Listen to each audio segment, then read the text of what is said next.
여러분 안녕하십니까? 양영태TV의 양영태입니다. 오늘은 7월 20일 월요일입니다. 이번에는 이 문화일보의 이 사설입니다. 역사적으로 짚어야 될 사건은 꼭 짚어나가야 되는 것이 언론의 사명이기 때문에 중요한 이야기들을 제가 짚어나간다는 그런 의미에서 이것은 짚어봐야 된다. 왜? 대법원이 이재명의 선거 거짓말 무죄, 이거는 재헌절 모독이었다. 왜냐하면 이 일이 언제 있었냐면 16일 날 있었거든요. 이재명 경기도지사의 공직선거법 위반, 허위사실 공표 혐의에 대해서 대법원이 16일 무죄 취지로 파기환송을 했습니다. 그날 오후 2시인데 대통령도 국회에 와서 연설하는 바로 겹쳐 있었습니다. 그래서 대법원장인 김명수가 국회 처음에 이렇게 열게 되면은 대법원장도 초청을 되는데 못 나왔습니다. 이 중요한 법안을 판결을 해야 되기 때문에. 그런데 이 판결 결과는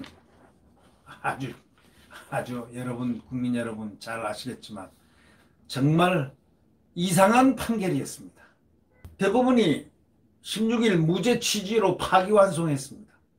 선거운동 과정에서 TV 토론에서 예를 들면 표현의 자유를 확장했다는 판결 취지와는 달리 거짓말해도 되는 자유를 넓게 인정한 것으로 볼 수 있습니다. 거짓말하는 자유. 대법원은 12명의 대법관이 참여한 전원합의제 판결에서 뭐라고 했냐면 TV 토론은 즉흥적 계속적이어서 표현의 명확성에 한계가 있고 계획적인 연설 등과는 다르다. 이러면서 질문 의혹에 대한 해명은 적극적이고 일방적으로 반대 사실을 공표한 행위로 볼 수밖에 없다. 이런 결론을 냈습니다. 그러니까 코드사법부 지적을 받을 정도로 이 정권하고 유사한 성향의 대법관이 압도적인 구성을 하고 있었는데도 불구하고 7명이 무죄, 5명은 유죄 취지의 입장을 냈습니다. 겨우 한 사람 차이로 유무죄가 갈렸습니다. 이 중립적 구성이라면 판결이 아주 달랐을 가능성입니다. 듣는 바로는 그 중에 보수적 대법관으로 알려진 사람이 저쪽 7명으로 무죄로 갔다는, 무죄에 손을 들었다는 겁니다. 그 사람 때문에 안 됐다는 겁니다. 그 사람 때문에 이재명이가 살아났다는 겁니다. 그 사람이 누군지는 모르지만 다 알고는 있겠죠. 그런 소문이 있습니다. 그 대법원 판사를 이름을 알고 싶은데 알 길이 없습니다. 그런 말들이 돌대요. 네. 이 지사가 2018년 지방선거 당시에 KBS TV 토론에서 형님을 정신병원에 강제 입원시키려 했느냐라는 상대 후보 질문에 그런 일 없다 하고 답변한 것이 허위사실 공표에 해당하는 바로 항소심에서 지사직 상실력인 벌금 300만 원을 2심에서 받았습니다. 1심에서는 무죄 받았지만은 1, 2심은 거짓말은 맞지만 허위사실 공표라는 측면에서 1심은 무죄. 거짓말은 맞다고 했습니다. 1심은 아예 까놓고 거짓말인 것은 맞지만 1심은 무죄 판단이고 2심은 유죄다. 해서 벌금 300만 원을 선고했습니다. 100만 원 이상 되면은 그거는 선출직은 물러나야 됩니다. 근데 대법원은 1심 판결에 오히려 선을 들어줬습니다. 연설과 달리 TV토론하고 연설이 다르답니다. 연설과 달리 TV토론은 공방이 즉흥적으로 이루어진다면서 범죄 의도가 없었다고 봤다. 이렇게 얘기합니다. 그러나 당시 큰 선거 쟁점이었던 산임을 고려해보면 즉흥성은 터무니없는 판단입니다. 왜냐? 아니 지금 그것이 쟁점이 돼 있는데 그 쟁점을 갖다가 정리를 마음속으로 후보자는 다 할 겁니다. 이런 질문이 나오면 이렇게 대응하고 이런 질문이 나오면 이렇게 대응하고 왜? 그게 가장 큰 문제였으니까 말이죠. 그러니까 앞으로 TV 토론에 나가면 후보자들 있잖아요. 그저 걱정하지 마십시오.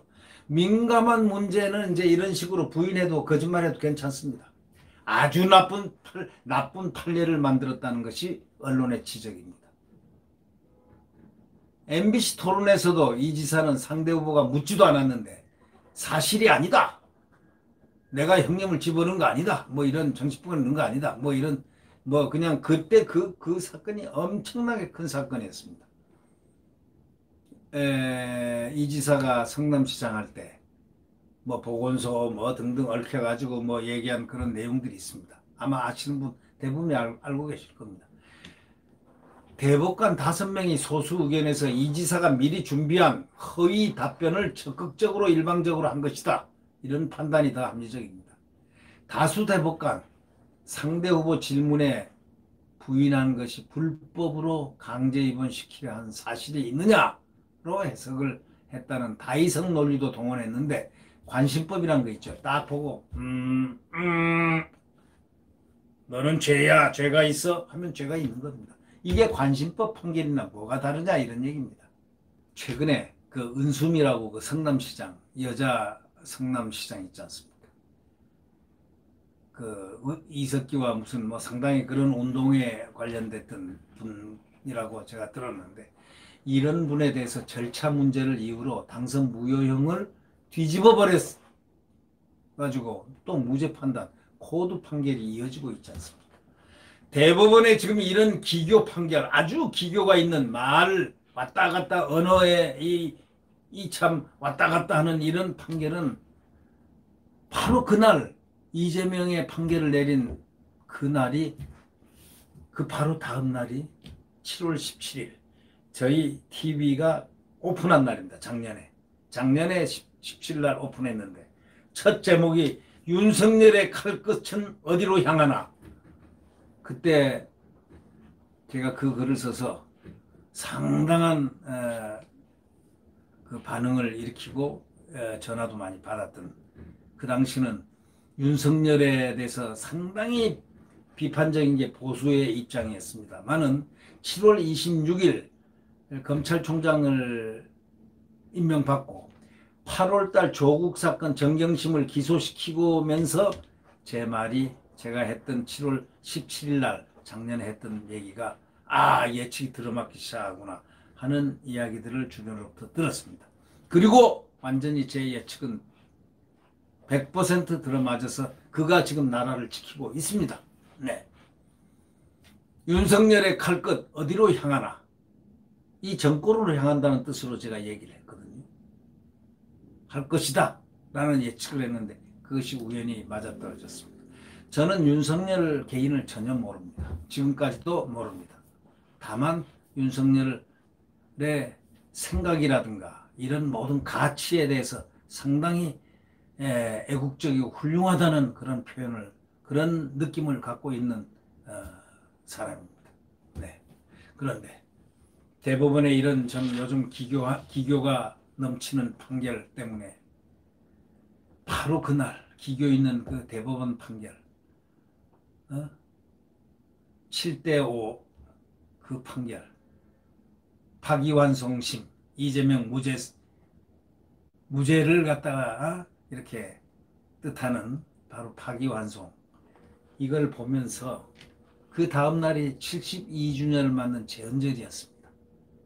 제헌절 날. 그래서 언론은 문화일보 사설은 그렇게 제목을 정했습니다.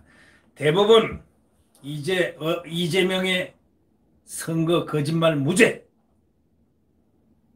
제헌절 모독이다 이렇게 딱 했습니다. 구독 버튼과 엄지를 눌러주시면 감사하겠습니다. 안녕히 계십시오.